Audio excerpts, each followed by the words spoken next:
La paz de Cristo, hermanos. Hoy la palabra tiene al centro la evangelización. Si vemos en la primera lectura el inicio del libro del profeta Jeremías, aparece esta vocación que Dios hace hacia este hombre, hacia este profeta. Y aquí podemos entrar también nosotros. Le dice Dios al profeta, a Jeremías, que desde antes de que se formase en el seno, de que Dios lo formase en el seno, Dios ya lo conocía y que lo había consagrado profeta.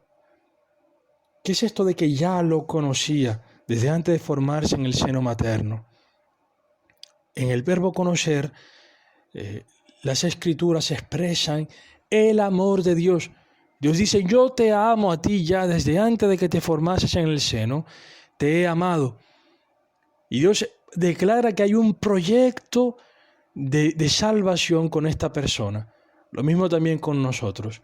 Dios nos ha amado desde siempre, desde la eternidad. Antes que nosotros naciésemos, Dios en su pensamiento nos había previsto, nos ha amado desde antes de la creación del mundo. Y tiene un plan con cada uno de nosotros, un propósito. Cada una de nuestras vidas, de cada persona, tiene escrita una misión de parte de Dios, una misión de amor. Para Jeremías es declarado que es el ser profeta.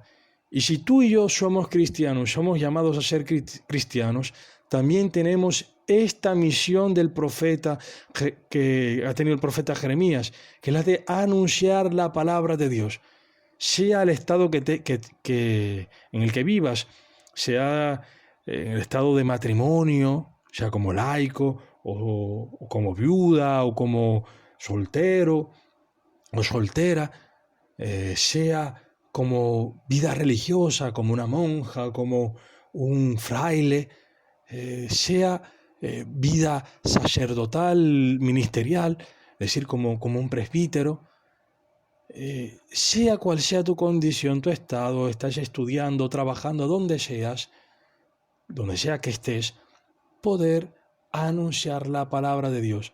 El profeta tiene esencialmente dos misiones o dos, digamos así, dimensiones de su anuncio.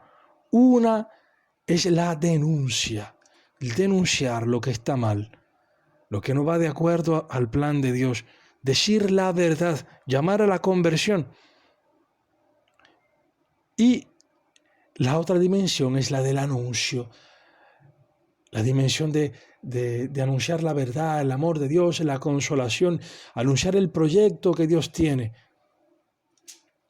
Si queremos, como dice bien el profeta, como Dios le dice, la misión de construir y la misión también de destruir. Destruir aquí es la denuncia, construir el anuncio, la misión de plantar. Y bien, hoy el Evangelio nos habla de plantar, de sembrar. La parábola del sembrador, escuchémosla. Del Evangelio según San Mateo. Aquel día salió Jesús de casa y se sentó a orillas del mar, y se reunió tanta gente junto a él que hubo de subir a sentarse en una barca. Y toda la gente quedaba en la ribera. Y les habló muchas cosas en parábolas. Decía, salió un sembrador a sembrar, y al sembrar, unas semillas cayeron a lo largo del camino. Vinieron las aves y se las comieron.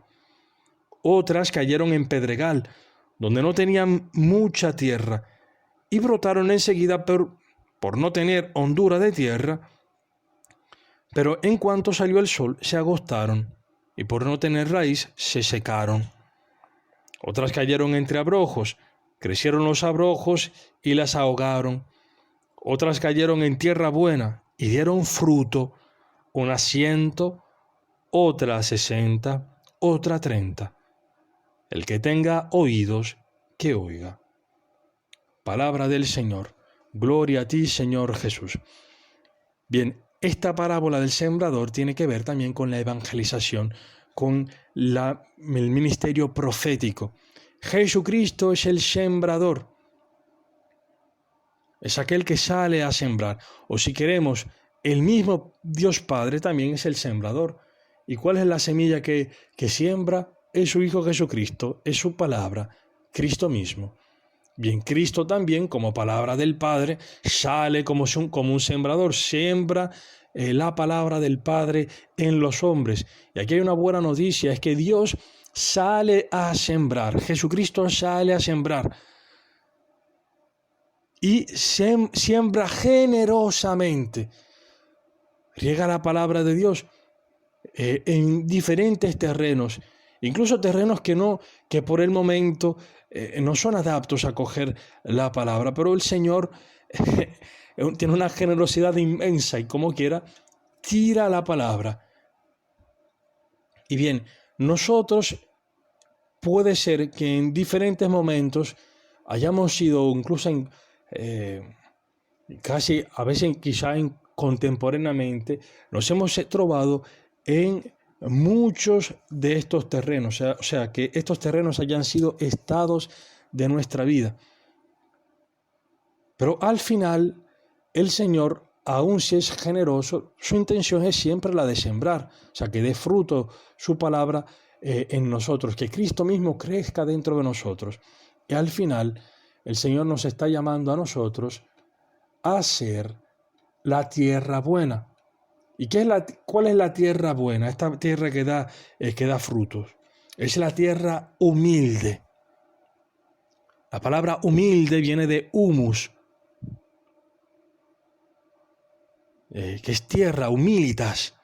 Humus y homo, que es el hombre, tienen una raíz en común en latín. El hombre verdadero, el hombre auténtico, es el hombre humilde. El hombre que tiene los pies sobre la tierra, que se conoce a sí mismo, que conoce cuál es su barro, que tiene una tierra rasgada. Es decir, que incluso Dios haya permitido probablemente el sufrimiento también para que se pueda abrir la tierra, que sea humilde, pueda coger la palabra. El humilde es aquel que escucha de verdad la palabra. Si vemos el primer terreno, es este que queda en el camino y las aves se llevan la palabra. Quien no es humilde no presta atención a la palabra. Y el demonio se la lleva, entra por un oído y sale por otra. Por eso a veces se proclama la palabra y no nos enteramos de nada. Bien, el humilde es aquel que escucha de verdad la palabra, como si su vida dependiera de eso. Y que de frente a las tribulaciones, este es el segundo terreno que encontramos, el que cae sobre piedras, con poca tierra, entonces brota de una vez, pero el sol la seca. Bien, el humilde es aquel que de frente a estas tribulaciones, este sol que bate fuertemente y busca secar la palabra, bien, de frente a las tribulaciones o persecuciones por causa de la palabra, el humilde no sucumbe, porque no se fía de sí mismo, ni de los sabios e inteligentes según este mundo, ni del que dirán de él, sino que pone en Dios todas sus preocupaciones y se apoya en él y en el poder de su palabra. Por eso se la juega por la palabra. Y pensemos, por ejemplo, a la Virgen María, a San José. La Virgen María ha sido esta tierra que ha dado el 100% de frutos. La Virgen María y San José se la han jugado por la palabra, han sido humildes. Y de frente a las tribulaciones, María, una mujer virgen, ¿qué dirán de ella? Que todavía no está viviendo con José y ya está embarazada, ¿qué dirán de ella? Y María entra en esa tribulación, bebe esa agua amarga, porque no se fía de sí misma, se fía de Dios, que Dios todo lo puede, como lo ha hecho con su prima Isabel. María se fía y entra en este proyecto que le implica sufrimientos. También San José, que probablemente tenía un proyecto de una familia, de cómo tenía que ser su familia, y con qué se encuentra, que su mujer está encinta, y que ese muchacho no es fruto de su semen, no es siembra suya, sino que siembra de Dios. Y José entra humildemente en ese proyecto. ¿Qué dirán de él? su familia que no se ha enterado nada. José entra allí en esta y en toda la historia que el Señor le permite, el destierro, el ir a Egipto, las persecuciones que hará Herodes en contra del niño. José y María entran en todas esas tribulaciones porque no se fían de sí mismos, sino que se fían de Dios, se fían del poder de su palabra. Y nos encontramos luego con el tercer terreno. Es aquel que cae entre abrojos y que al final crece un poco, pero al final los abrojos lo ahogan, que son las preocupaciones del mundo, la seducción de las riquezas. La tierra humilde, el humilde es aquel en que la palabra no es ahogada por estas preocupaciones, porque reconoce que hay uno más grande, que es Padre con P mayúscula, primera persona amante, que provee y cuida. Por eso el humilde busca el reino de Dios y su justicia antes que todo, seguro de que lo demás le vendrá por añadidura. Y tenemos modelos perfectísimos en la Virgen María y en San José. Hermanos, que el Señor a nosotros nos conceda también esta humildad, el de ser tierra humilde, donde Cristo pueda crecer.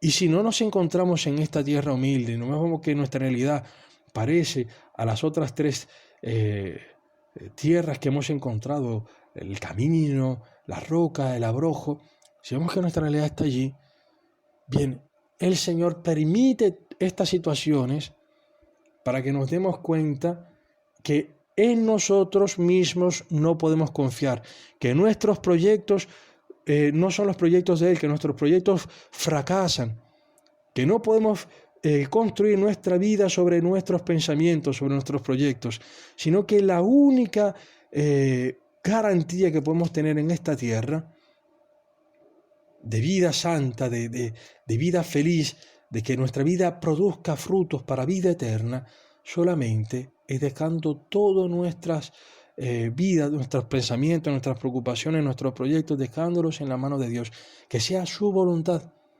Al final los fracasos que encontramos en nuestra vida por ser caminos, roca, abrojos, esos fracasos que nos procura al final son para hacernos como esta tierra humilde, esta tierra rasgada por el sufrimiento, que se conoce a sí misma, que conoce cuáles son sus pecados, sus debilidades, que no se puede fiar de sí misma, sino que este ser rasgado nos llama a nosotros a ser humildes, que vemos nuestra podredumbre, lo que somos, y viendo nuestra realidad podemos entonces apoyarnos en Dios, pedirle a Él: Señor, mira que soy un frágil, un débil, que yo no puedo nada. Ayúdame tú. Entonces fiarnos de su palabra. Ser humildes, como ha sido humilde la Virgen María y San José. Que el Señor nos conceda a nosotros esta gracia y pidámosela a Él. Alabado sea Jesucristo.